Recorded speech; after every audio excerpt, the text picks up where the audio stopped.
자, 오늘 우리가 읽은 본문 말씀의 내용은 사무엘이 자라가지고 이제 하나님의 선지자로서 이 자리를 잡아가고 있던 시기, 또한 엘리 대제사장은 나이가 많아가지고 제대로 이제 대제사장직을 잘 보지 못하는 그런 시기에 이스라엘을 항상 침략하고 이스라엘 민족을 압제하고 괴롭히던 블레셋이 이스라엘 민족과 전쟁을 다시 하게 됐습니다. 다시 말하면 이스라엘 민족하고 블레셋 민족하고 전쟁을 하게 된 거예요. 그런데 여기서 전쟁의 이제 문제는 뭐냐면 이스라엘 민족이 블레셋이 쳐들어올 줄 알고 미리 전쟁 준비를 했다는 거예요. 그래서 히브리 원문에 보면 이스라엘이 먼저 나가서 싸움할 정도로 그렇게 준비했다, 그런 원문에 그 뉘앙스를 풍기고 있습니다. 그러니까 어쨌든 간에 이스라엘 민족은 철저히 전쟁 준비를 했고 블레셋도 전쟁 준비를 해가지고 두 나라가 싸우게 된 거예요. 근데 이스라엘 민족은 전쟁을 하면서 자기들이 이긴다고 생각을 했어요. 근데 이게 웬일입니까? 막상 붙어보니까, 막상 전쟁을 하고 보니까 전쟁하던 그날 이스라엘 민족의 남자 4,000명이 정예군이 죽어버린 거예요. 여기서 우리 뭐 군대에서 근무하신 분들이나 군인 복무, 군대 복무를 하신 남자분들은 하루에 4,000명이 죽으면 굉장히 큰 손실이잖아요. 그래가지고는 이스라엘 민족이 그냥 낙담하게 된 거예요. 그래서 일단 후퇴를 했어요. 그래가지고 일단 4,000명이 죽으니까 일단 후퇴를 한 다음에 긴급 인재 회의가 열린 거예요. 그런데 이스라엘 모든 장로들, 이스라엘 지도자들이 모여가지고 회의를 하면서 도대체 우리가 이렇게 전쟁 준비를 열심히 했는데 왜 전쟁에 패했느냐? 왜 하나님께서 전쟁에서 이렇게 우리한테 블레셋한테 지게 했느냐? 하나님께서 왜 전쟁에서 이렇게 우리가 지게 하시고 패하게 하셨을까? 이렇게 이제 모여서 고민을 하게 된 거예요. 여기까지는 참 좋죠, 여러분. 하나님의 백성이 다른 나라하고 전쟁을 했어요. 전쟁의 모든 승패는 하나님 앞에 달려있는데 전쟁이 졌다는 거죠. 그래서 전쟁에 진 그 이유에 대해서 그들이 모여서 지금 모임을 가진 거예요. 긴급 회의를 한 거예요. 여기까지는 괜찮았는데 그렇게 전쟁에 진 이유에 대해서 궁금했다면 어떻게 했어야 되죠, 여러분? 금식하면서 하나님 앞에 기도하면서 회개하면서 하나님 왜 우리가 전쟁에 졌을까요? 왜 이렇게 하루아침에 하나님의 백성인 그런 군사들이 4,000명이 한꺼번에 죽임을 당했을까요? 우리가 하나님 앞에 무슨 맡긴 것이 있을까요? 하나님 우리에게 무슨 하시고 싶은 말씀이 있을까요? 이런 식으로 나갔어야 된다는 거죠. 여러분 여호수아 7장에 보면 여호수아는 아이성과의 전쟁에서 이스라엘 남자가 36명이 죽으니까 곧바로, 여기는 4,000명이 죽었어요. 그러나 여호수아는 36명이 죽었는데 36명의 이스라엘 민족이 죽은 것을 보고 아이성에게 패한 것을 보고 곧바로 그들은 어떤 자세를 취했냐면 이런 자세를 취했어요. 자, 여러분 보세요. 여호수아 7장 보세요. 7장 5절에서 7절. 자, 지금 이스라엘 백성이 아이성과의 전투에서 이스라엘 민족이 지게 되고 36명의 남자가 죽었습니다.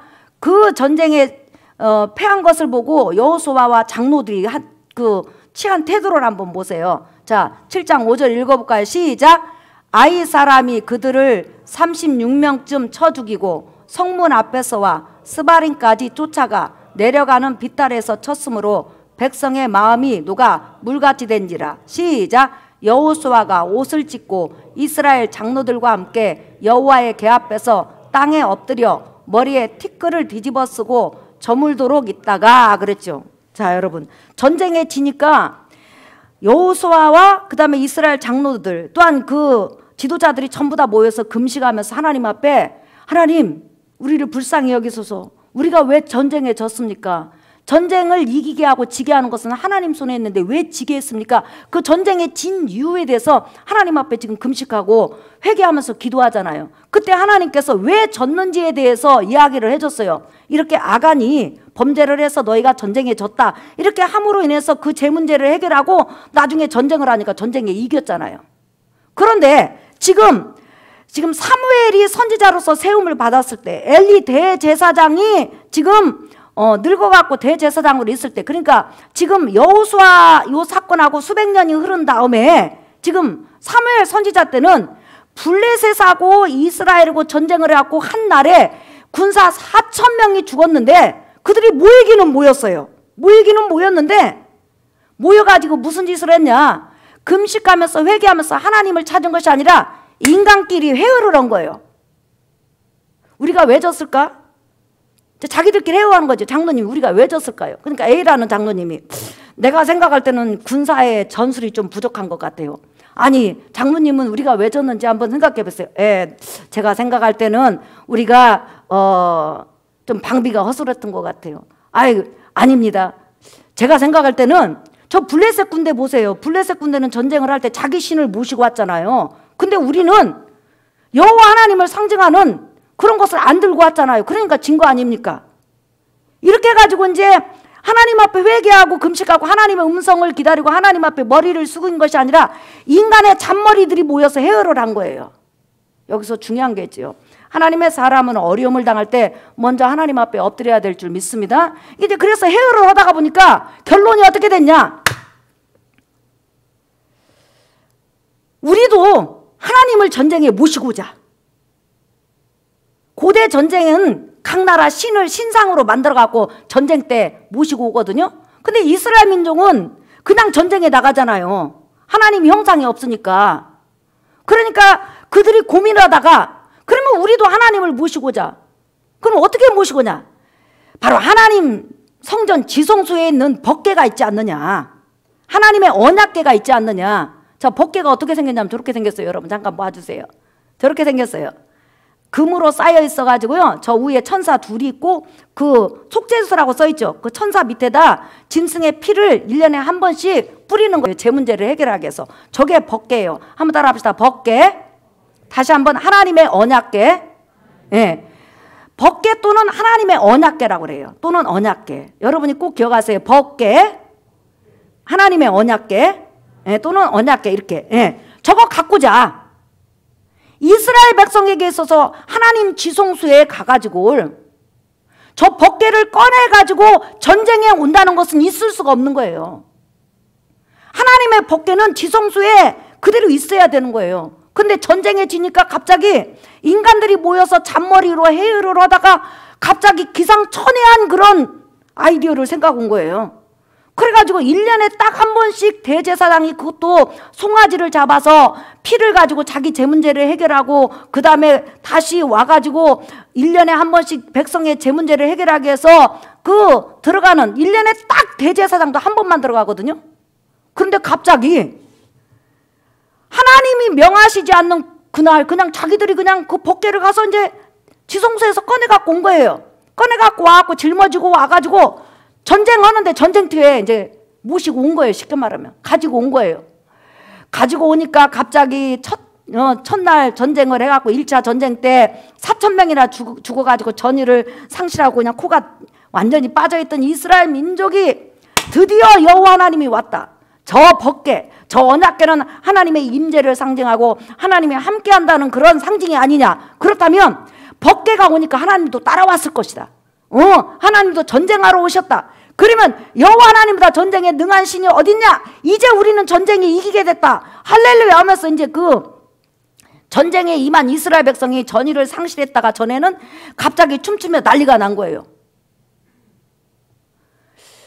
가만히 반대편에서 블레셋 군대가 가만히 있어서 이렇게 보니까 분명히 자기가 1차 전쟁 때 이겨가지고 완전히 이스라엘 군사들이 전의를 상실하고 코가 넉자나 빠지고 그냥 쥐 죽은 듯이 있었는데 갑자기 막 소리가 나고 막 그냥 힘찬 군과 같은 소리가 들리고 난리가 났어요. 그래서 나중에 블레셋 군대 사람들이 아니 도대체 이스라엘 민족이 왜 이렇게 저렇게 강하고 담대해졌냐? 그러니까 거기에 있던 그런 이제 첩보병이 있다가 이스라엘 신이 전쟁하러 왔습니다.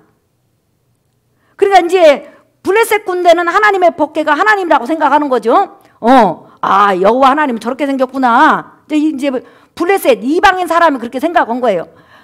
그러니까 갑자기 블레셋 군대에서 막 달달달 떨면서 여호와 하나님 센데 그 하나님 우리가 이기지 못하는데 애굽 신들도 여호와 하나님을 못 이겼는데 우리 죽으면 어떻게 하지?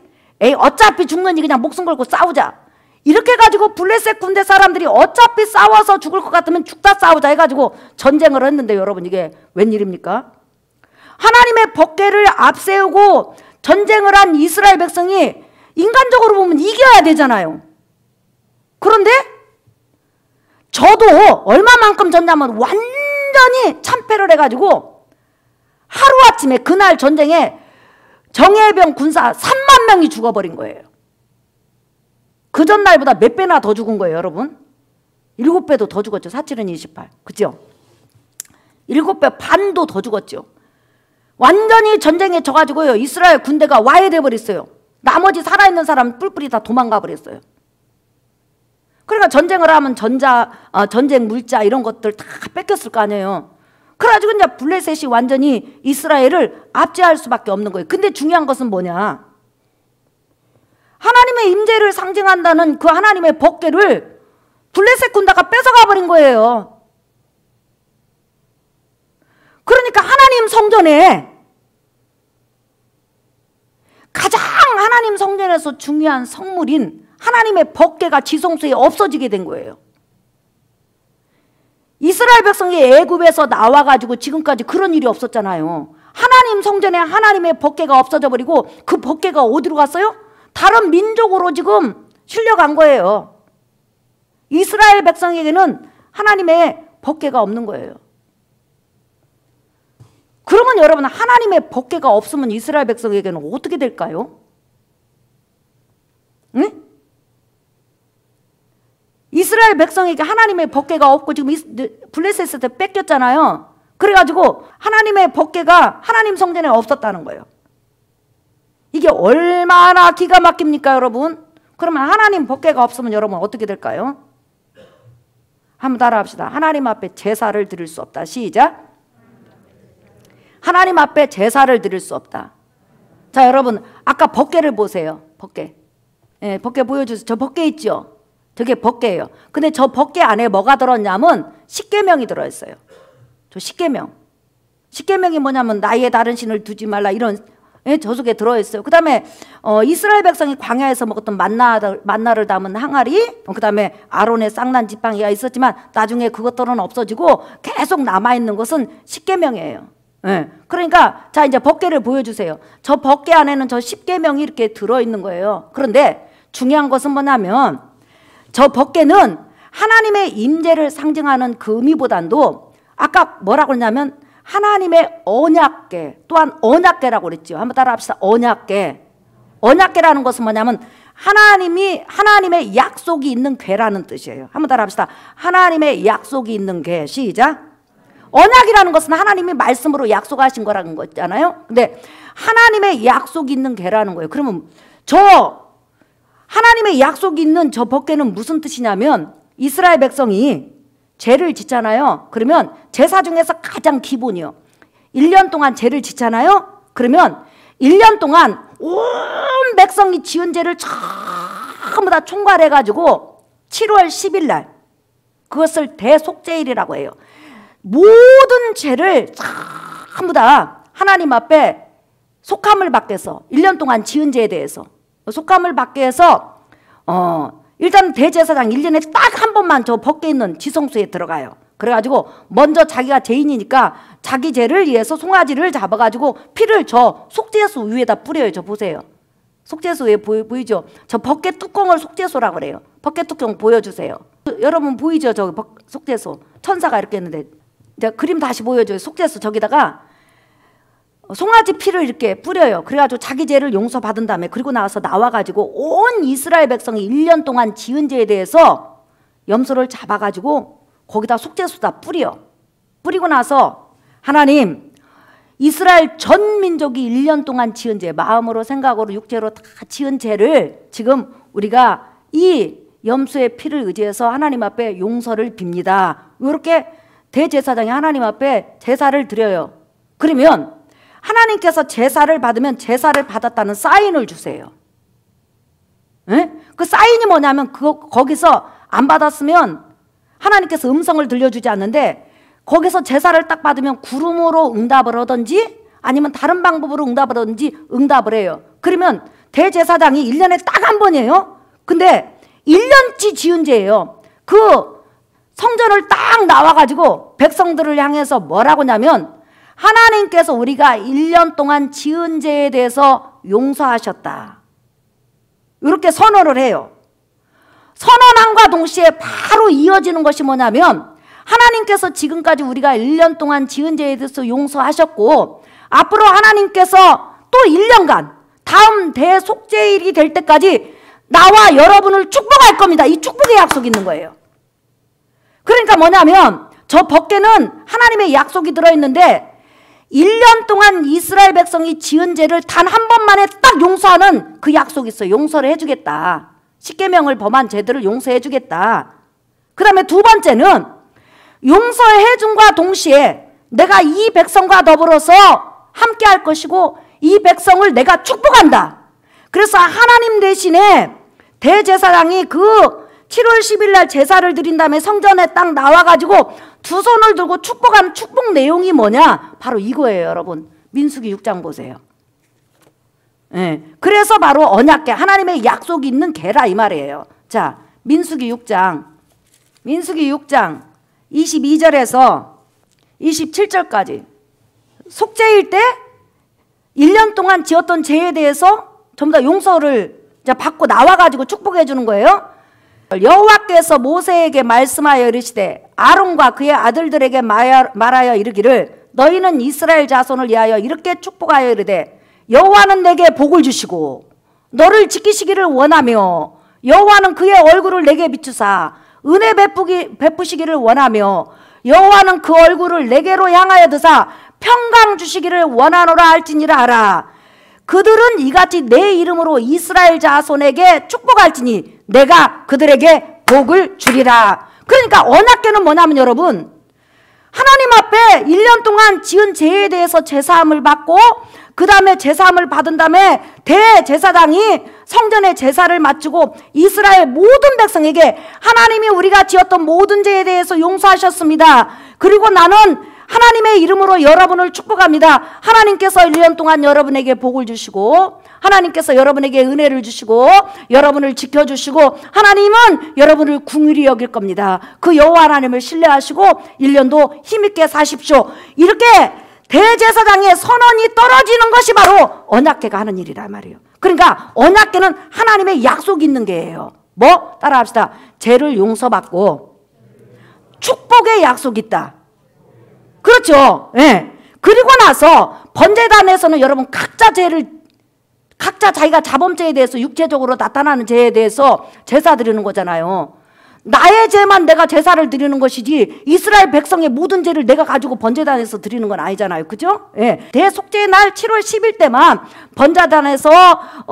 번제단 옆에서 송아지를 잡고 양을 잡아서 그 피를 가지고 어디로 가냐면 지성소에 가고 죄 문제를 해결하는 거예요. 그러니까 번제단은 개인의 자범죄를 회개하고 용서받는 곳이라면 바로 대속죄일 때 하나님 법궤에 뿌리는 이 피는 바로 온 이스라엘 1년 동안 지은 죄에 대해서 용서함을 받고 그 다음에 하나님의 축복이 있음을, 하나님이 너희와 함께 있음을, 하나님이 너희를 책임진다는 그런 축복의 약속이 있는 것을 바로 법궤가 하는 일이에요. 이해가 가셨습니까? 그러니까 하나님 임재하시오 이것만 생각하면 안 돼요. 하나님의 약속이 있는 궤라는 거예요. 한번 따라합시다. 네 죄를 용서했으니 내가 너를 축복하리라. 내가 너를 지켜주리라. 내가 너와 동행하리라. 이게 바로 여러분 법궤가 하는 일이라고요. 근데 그 법궤가 뺏겼어. 그러면 어떻게 돼요 여러분?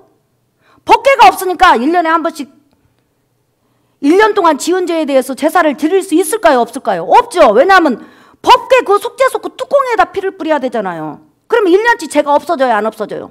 안 없어져. 그럼 안 없어지면 여러분 하나님이 그 백성을 축복해요? 안 해요? 안 하죠. 그래서 이스라엘 백성은 하나님의 축복을 받지 못하고 고생하고 블레셋에게 압제를 당하고 고통을 당하고 하나님께서 그냥 그대로 방치해 둔 거예요. 왜? 왜 그랬을까? 그 이유는 바로 이거예요 여러분. 아까 우리가 본문을 읽었던데 사무엘상 여러분 한번 보세요. 사무엘상 3장 19절. 사무엘이 자라매 여호와께서 그와 함께 계셔서 그의 말이 하나도 땅에 떨어지지 않게 하시니 단에서부터 브에세바까지 온 이스라엘이 사무엘은 여호와의 선지자로 세우심을 입은 줄을 알았더라. 여호와께서 실로에서 다시 나타나시되 여호와께서 실로에서 여호와의 말씀으로 사무엘에게 자기를 나타내시니라. 사무엘의 말이 온 이스라엘에게 전파되니라. 자, 이스라엘 백성들이 범죄했어요. 엘리 대제사장 때는 하나님이 선지자를 통해서 말씀을 잘 안 하셨어요. 그런데 사무엘 같은 참 선지자가 나타나므로 하나님께서 이스라엘 백성에게 회개하고 우상을 버리고 바알을 버리고 아스라돗 그런 신상 여신상을 버리고 우상을 버리고 하나님만 섬기라고 했는데 사무엘의 말씀은 기가 막히고 은혜로웠단 말이에요. 근데 그 말씀을 받는 백성은 말씀의 은혜는 받는데 우상을 버리지 않는 거예요. 재앙을 버리지 않는 거예요. 제약을 버리지 않는 거예요. 쉽게 말하면 하나님도 섬기고 바알도 섬기고 아세라도 섬기면서 계속 제사를 드리는 거예요. 그러니까 하나님께서 둘 중 하나 선택을 하는 거예요. 그러면 네가 바알하고 아세라하고 계속 섬겨. 나 너한테 복 안 줄 거야.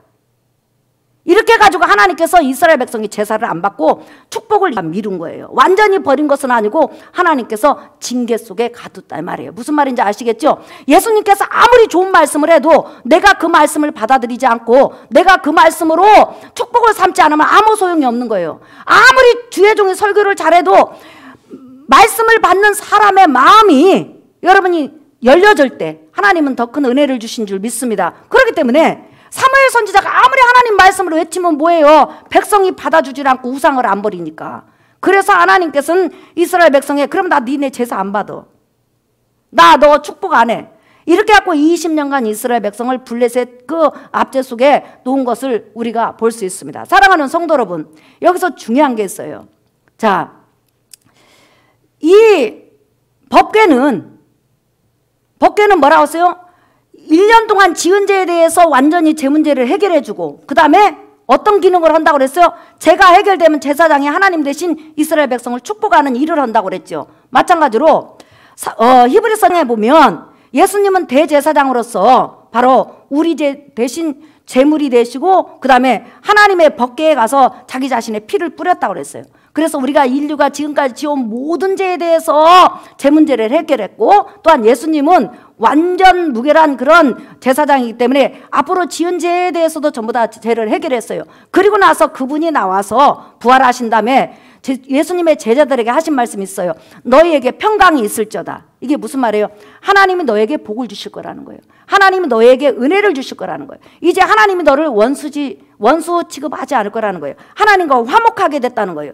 그것을 지금 구약의 제사를 통해서 예수님이 하신 일을 보여주는 거예요. 그래서 사도 바울은 바로 그 말을 이렇게 표현한 거예요. 자, 히브리서 4장 보세요.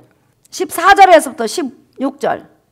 자, 읽어볼까요? 시작. 그러므로 우리에게 큰 대제사장이 계시니 승천하시니 곧 하나님의 아들 예수라. 우리가 믿는 도리를 굳게 잡을지어다.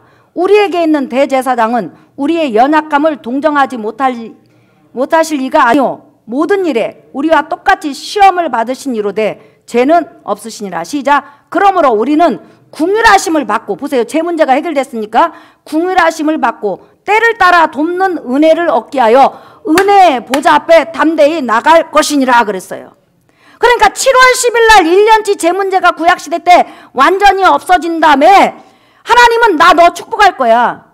나 너에게 궁휼을 베풀 거야. 나 너와 동행할 거야. 1년 동안 내가 도와줄게. 그러니까 너 죄질 때마다 자범죄, 네 죄 문제는 번제단에 와서 동물로 죄를 해결해 하면서 하나님께서 궁휼의 은혜의 문을 열어주셨다는 거예요. 마찬가지로 예수 그리스도는 대제사장이 되셔서 하늘 바로 법궤 속죄수에 자신의 피를 뿌린 다음에 이제 그분이 직접 하나님의 음성을 대언해서 말씀하셨어요. 하나님은 너희를 불쌍히 여기신다. 네 죄 문제가 해결됐다. 너 죄를 용서했다. 그래서 이제는 하나님 앞에 나올 때 강하고 담대하게 궁휼하심을 받기 위해서 또한 때를 따라서 은혜를 주시는 그 하나님 앞에 나와라. 이렇게 말씀하시는 거예요. 자, 오늘 설교 결론이에요, 여러분. 이스라엘 민족은 법궤를 빼앗길 수 있어요. 그러나 법궤 대신 법궤로 오신 예수님은 우리 마음속에 있어요. 예수님을 우리 마음속에서 누가 뺏어갈 수 있어요, 없어요? 못 뺏어가요. 여러분은 예수님께서 여러분 제 문제를 해결했다고 믿어요? 영혼부터 영혼까지 제 문제를 해결했다고 믿어요? 그렇죠. 제 문제를 해결했으면 그 다음에 따라오는 약속이 뭐냐면 하나님의 축복과 하나님의 궁휼이에요. 그래서 여러분이 부족하고 못나고 넘어지고 쓰러져도 여전히 하나님은 때를 따라 궁의를 베풀어 주시고 은혜를 베풀어 주시고 역사하시는 거예요. 믿으시면 아멘 하십시다. 그러니까 이스라엘 민족은 법궤를 뺏길 수 있어요. 그러나 법궤 대신 오신 예수님은 내 마음속에서 뺏어갈 수 없어요. 나와 여러분은 예수님의 십자가 죽음을 믿잖아요. 속죄함을 믿잖아요. 그렇기 때문에 내 마음속에서 이것을 뺏어갈 자가 누가 있어요? 없어. 내 속에 있는 걸 누가 뺏어가냐는 거예요. 그렇기 때문에 예수 그리스도 십자가 죽음을 꽉 붙들고 속죄함을 꽉 붙들고 언제든지 하나님 앞에 나가면 하나님께서는 바로 너에게 평강이 있을지어다, 너에게 은혜가 있을지어다, 너에게 궁일이 있을지어다 이렇게 말씀하시는 거예요. 그러므로 우리가 얼마나 여러분 편한 시대에 사냐는 거예요. 우리같이 연약하고 넘어지고 자빠지는 사람이 구약시대에 살았어 봐요. 하나님의 법궤 뺏기면 어디 가서 1년치 죄를 용서받을 거예요. 죄 용서받지 못하면 하나님의 축복은 어떻게 약속받을 거예요? 그럼 1년 동안 하나님의 도움 없이 살아야 된다 이 말이에요. 그런데 우리는 언제든지 예수 그리스도 속죄의 피가 흐르고 있기 때문에, 십자가의 죽음이 흐르고 있기 때문에 언제든지 머리 디밀고 마음 디밀고 그냥 연약해도 부족해도 넘어져도 나와서 불쌍히 여겨주세요, 은혜 베풀어 주세요, 축복해 주세요, 함께 해주세요 이렇게 기도할 수는 담대함이 있다는 거예요. 그래서 뭐라고 했어요? 때를 따라 돕는 은혜를 얻게 하여 너는 담대히 은혜의 보좌 앞에 나갈지니라. 이런 은혜가 나와 여러분에게 있는 줄 믿습니다. 우리 일평생 동안에 예수 그리스도를 붙들고 있는 한, 예수 그리스도 속죄함을 믿는 한, 예수 그리스도 핏부림의 그 사건을 믿는 한 하나님의 궁율과 하나님의 축복과 하나님의 얼굴의 은혜의 빛이 나와 여러분이 일생 동안에 넘치는 것을 믿는 여러분 되시기를 예수의 이름으로 축복합니다. 우리 찬양하겠습니다.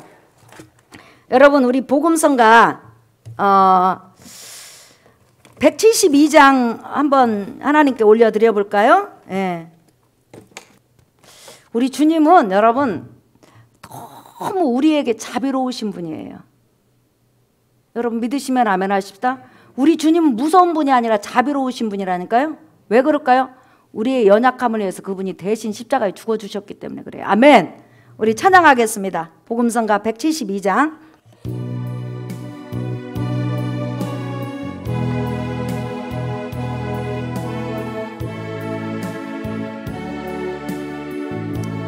오 나의 자비로운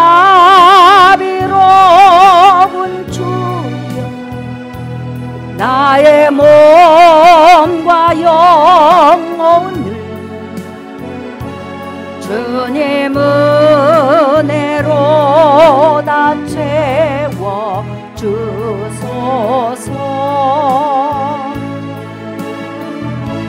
이 세상 괴로운 걱정 근심 주여 받아주시고,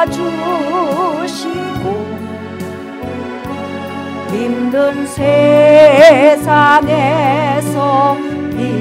인도하소서.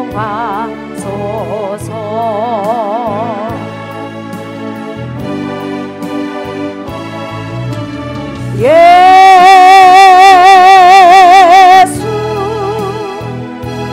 오 예수,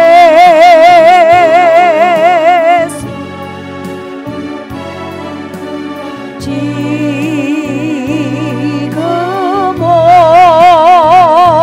오셔서